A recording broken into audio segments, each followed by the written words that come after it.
Hello, welcome to Eye on Africa here on France 24. I'm Mikoyi Tade. Here are the stories making headlines across the continent.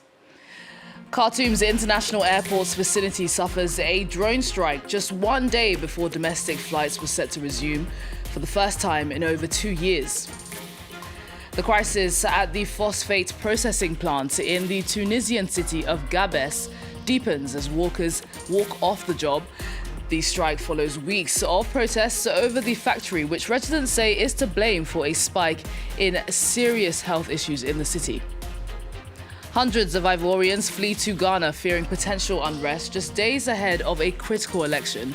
The panic comes as President Alassane Ouattara attempts to secure a controversial third term, while key opposition candidates have been barred from running. Great to have you with us. We are starting in Sudan, where the reopening of Khartoum's international airport looks to be pushed back again as a drone strike hit its vicinity. There were reports of sounds of explosions in the airport's area in the early hours of Tuesday. The attack comes just one day before the facility was due to restart domestic flights for the first time in over 2 years. Well, let's get the latest from Nabat Moeddine, a journalist who joins us now from Port Sudan. Nabat, just bring us up to speed with what we know about this attack. Actually, the attack took place on Tuesday morning, early hours of Tuesday morning, and it targeted Khartoum airport. Following this attack, there is many drone attacks took place in different parts of the country, including one of main power stations in Blue Nile State. So the attack is a series of attacks that RSF is behind, targeting civilians and civilian infrastructure since the recapturing of the capital Khartoum earlier in this year. So this attack is not separate from a series of attacks that RSF is targeting. We witnessed a very big attack 4 weeks ago on power plants in Khartoum and in water plants. That, of course, resulted in a total blackout for more than 2 days. And also, these attacks are not targeting any military camps or any military gatherings. It's only targeting civilians and civilian infrastructure, especially Khartoum Airport, which was reopened after 2 years and a half of people awaiting it. And it's the first domestic flight that should be taking place on Wednesday. So, of course, this attack is frustrating hundreds of thousands of families from returning to the capital. And of course, this all comes as the war is ongoing, Naba, and the situation in the besieged city of Fasher in North Darfur remains critical. What's the latest on the ground there? Yes, actually, the situation in Fasher is really dire and beyond dire. Many organizations and NGOs complain that they can't deliver aid for hundreds of thousands of families who are still trapped in the Fasher city because it has been besieged by RSF since 17 months, and they are actually blocked all of the ways leading to the city and all of the exits, not allowing anyone to flee from the violence in Fasher and targeting civilians in their mosques, markets, and of course hospitals. So the situation is beyond catastrophic. We talked earlier to the governor of Darfur today, and he confirmed that urgent intervention is needed in order to convince the RSF or push on the RSF to end the siege of Fasher city and allow the delivery of humanitarian aid. WFP, before they complained about not being able to deliver aid, they said hundreds of trucks and food and assistance is piling up, waiting any guarantees from RSF for safe passages in order to deliver aid for people. Every day, I'm telling you, every day there is 30 to 40 people who are killed by direct targeting by RSF or by starvation. So the situation is beyond catastrophic in Fasher, and it needs urgent intervention before we lose more lives. Naba, thank you so much for joining us. Thank you for that update there. Thank you. Well, let's turn to the Tunisian city of Gabès, whose state-run phosphate processing plant has been the scene of heightened tensions in recent weeks. Well, today, the workers at the plant upped the pressure as they downed their tools and went on strike. It's the latest action launched following weeks of protests over the factory, which residents say is behind a spike in serious health issues in the city. Noah Bashtika with this report. Protesting for their right to breathe, thousands of people took to the streets of Gabès on Tuesday to demand the closure of a state-run chemical plant they say is poisoning the city. This strike is a cry for help by Gabès residents. We have been suffering from this pollution every day for several years. Inaugurated in 1972, the chemical plant processes phosphate to make fertilizer, discharging harmful gases into the atmosphere and toxic waste into the sea. Gabès residents have long alerted to the pollution and health problems caused by the industrial complex, and in 2017, their voices appeared to have been heard as Tunisian authorities vowed to gradually shut down the factory. But 8 years later, those promises have yet to materialize, and in the past month, a spike in gas poisoning saw over 200 people, most of them children, admitted to hospital. Last week, a first round of protests was dispersed by police with a heavy use of tear gas, but residents say they are determined to keep fighting until the chemical plant closes for good.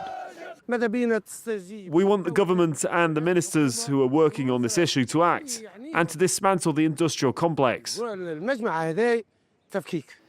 Tunisian authorities on Monday announced a series of urgent measures to help treat and clean up chemical gas emissions in Gabès, but the announcement failed to appease protesters, who continued to call for the factory to be completely shut down.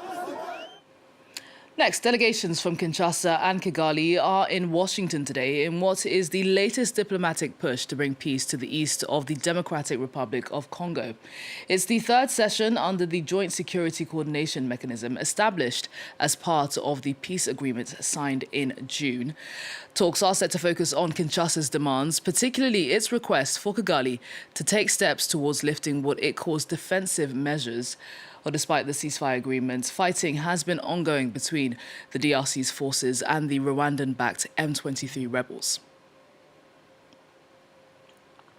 Ghanaian authorities have confirmed that at least 1,500 Ivorians have crossed the border in Ghana seeking refuge less than a week before the West African country is set to hold a crucial election.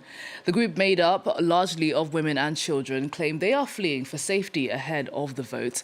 The panic comes as President Alassane Ouattara attempts to secure a controversial third term, as well as key opposition candidates being barred from running. Our Ghana correspondent, Justice Baidu, has more.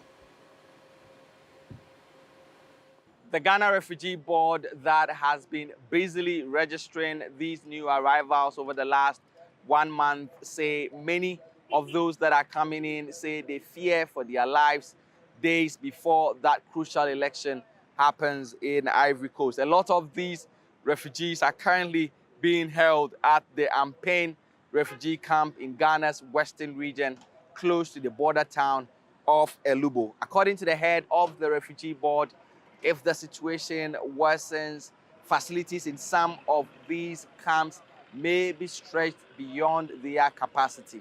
As a country, we've signed up to the UN Refugee Conventions and the African Union Conventions as well, the protocols. So we are obliged to receive them and take them through the procedures for recognizing them or otherwise as refugees. They are mostly women and children. There are some men as well, but majority women and children. So that makes it clear that it's indeed a fear of possible breakout of violence that is driving them to come and seek asylum.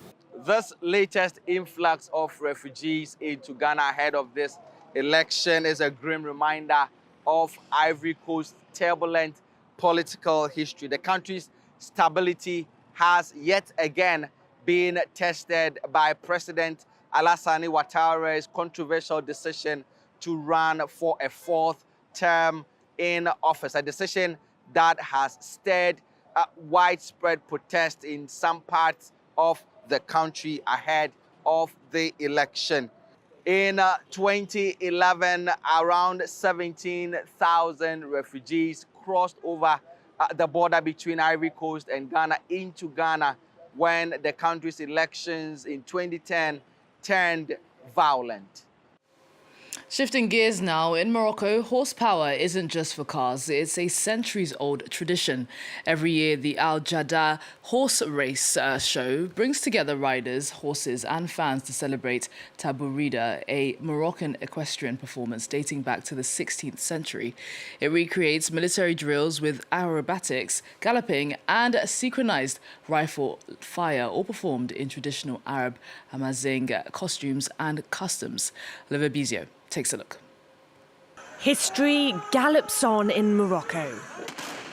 Riders charge forward and fire their rifles at the exact same moment. A stunning display of teamwork, skill and heritage. The participation was good. The teams were especially strong this year. The gunpowder is in God's hands, but our training and horses are in great shape, thank God. Behind the magic are the real stars, the horses. We bathe the horses and look after them so they're ready for the show. Bathing keeps them happy and energetic for every ride. Visitors from around the world trot in to watch this slice of Moroccan culture. Since we love horses, even in Belgium, we wanted to come and see the show.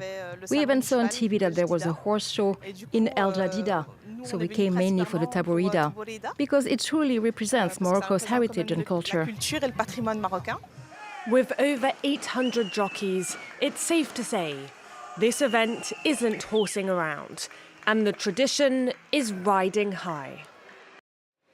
Well, that's it from all of us on the Eye on Africa team. Thanks so much for your company and stay tuned. More news is coming up next.